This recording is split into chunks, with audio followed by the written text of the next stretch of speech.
အဲ့တော့ verify လုပ်ဖို့အတွက်ကိုကျွန်တော်တို့ကpersonal information တွေဖြည့်ရမယ်ပေါ့နော်အဲ့တော့ကျွန်တော်ဒီမှာ menu တွေကိုတွားလိုက်မယ်ပြီးတော့ဒီမှာကျွန်တော် setting တွေကိုဝင်လိုက်မယ် okay setting နဲ့ရောက်ပြီးတော့ကျွန်တော်ဒီမှာထိတောက်ဆုံးပါပေါ့နော်ကျွန်တော်ရဲ့ဒီ profile ပုံစံလေးကိုဝင်လိုက်မယ်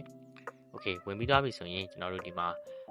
enter detail ဆိုတာရှိထိဆုံးလေးပါလေ enter detail လို့နှိပ်လိုက်မယ်အခါကျရင်ကျွန်တော်တို့ဒီမှာဒီ information တွေကိုဖြည့်ရမှာပေါ့နော်မဖြည့်လို့ရပါမယ်မဖြည့်ဘူးဆိုရင်ကျွန်တော်တို့ bonus တွေမရနိုင်ဘူးaccount က security safe မဖြစ်ဘူးလို့ပြောလို့ရတယ်ပေါ့နော်ဖြည့်လိုက်တာ account ဆုံးပေါ့အဲ့တော့ကျွန်တော်တို့ဒီမှာစာနေပေါ့နော်စာနေကျွန်တော်ရဲ့နာမည်နောက်ဆုံးတစ်လုံးပေါ့နော်နောက်ဆုံးတစ်လုံးကိုရိုက်လိုက်မယ်ပြီးရင်နာမည်အရှိဆုံးတစ်လုံးပေါ့နော်โอเคနောက်ဆုံးတစ်လုံးရှင်းတော့နောက်ဆုံးတစ်လုံးနာမည်၃လုံးရှိရလူရရိုက်ပေါ့နော်မရှိရလူရလည်းရတယ်ပြီးတော့ကျွန်တော်ရဲ့ birthday ကိုယူလိုက်မယ်ပေါ့နော်အမှန်လေးပဲထည့်တာကောင်းပါတယ်ဗျာနော်โอเคကျွန်တော် birthday ရေးပြီးတော့ပြီပြီးတော့ရင်နေတဲ့နေရာနဲ့ဒါမှမဟုတ် birthday ထည့်လို့ရပါတော့နော်နေတဲ့နေရာထည့်လိုက်လို့မြန်မာပေါ့နော်မြန်မာလို့ထည့်လိုက်လို့ရတယ်โอเคပြီးတော့ဒီမှာ region ပဲ region နေရာမှာလေကျွန်တော်တို့ရှမ်းကုန်းပေါ့နော်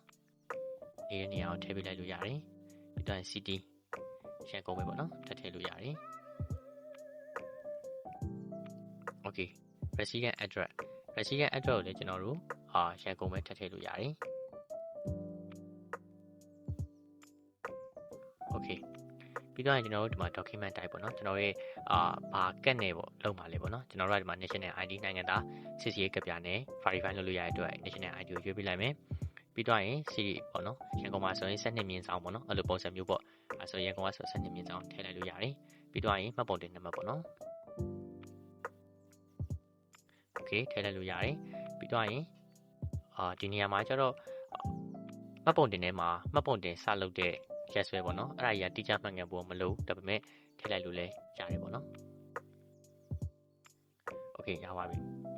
issue ပိုင်းနေရာမှာကတော့မြန်မာဆိုတာလေးကိုပဲရေးပြလိုက်လို့ရတယ်โอเคကျွန်တော်တို့ဒီမှာအချက်လက်တွေအစုံအောင်ထည့်ပြီးသွားပြီဆိုရင်ကျွန်တော်တို့ဒီမှာ save ကိုနှိပ်လိုက်လို့ရပြီပေါ့နော်โอเคအခါကျရင်ကျွန်တော်တို့ဒီမှာ successful လေးဖြစ်သွားပြီပေါ့နော်အခါကျရင် okay နှိပ်လိုက်မယ်ဒါဆိုရင်ကျွန်တော်တို့ account ကအကုန်လုံး verify လုပ်ပြီးသွားပြီအဲ့ဒီအခါမှာကျွန်တော်တို့က1000ထည့်ရင်1000 bonus ပြန်ရတာကိုလိုချင်တယ်အဲ့လိုမျိုးကိုထည့်တဲ့လောက်ကို bonus ပြန်ရတာလိုချင်တယ်ဆိုရင်ကျွန်တော်ဒီမှာ phone number ကို verify လုပ်ပြီးလိုက်ဖို့လိုတယ်ပေါ့နော်ကျွန်တော်ဒီမှာ phone number ရှိရဲအဲ့ဒါ link ဆိုတဲ့ဟာလို့နှိပ်ပြီးလိုက် okay နှိပ်ပြီးသွားရင်ကျွန်တော်တို့သုံးနေတဲ့အခုဒီ phone number ပေါ့နော်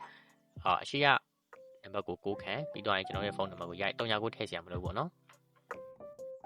okay ကျွန်တော်တို့ဒီမှာဖြည့်ပြီးသွားပြီပြီးရင် link လေးကိုနှိပ်လိုက်နော်အခါကျရင်သူကအခုတို့ကထည့်လိုက်တဲ့ ဖုန်းနံပါတ်တွေကိုသူက SMS ကိုကြောက်မှာပေါ့နော်အဲ့တော့အောက်ကဒီမှာကိုတို့ဒီ send code ကိုနှိပ်ပေးရမယ် okay send code နှိပ်ပြီးသွားပြီဆိုရင်ဒီမှာ4မိနစ်နဲ့58စက္ကန့်စောင့်ခိုင်းတယ်ပေါ့နော်5မိနစ်စောင့်ခိုင်းတာပေါ့အဲ့5မိနစ်အတွင်းမှာသူတို့က SMS ကိုပို့လာခဲ့လိမ့်မယ်အဲ့ SMS ကိုကိုတို့ဒီမှာဖြည့်ပြီးလိုက်လို့ရှင်းရပြီပေါ့နော် okay အဲ့တော့ကိုတို့ SMS ကိုခဏစောင့်လိုက်မယ်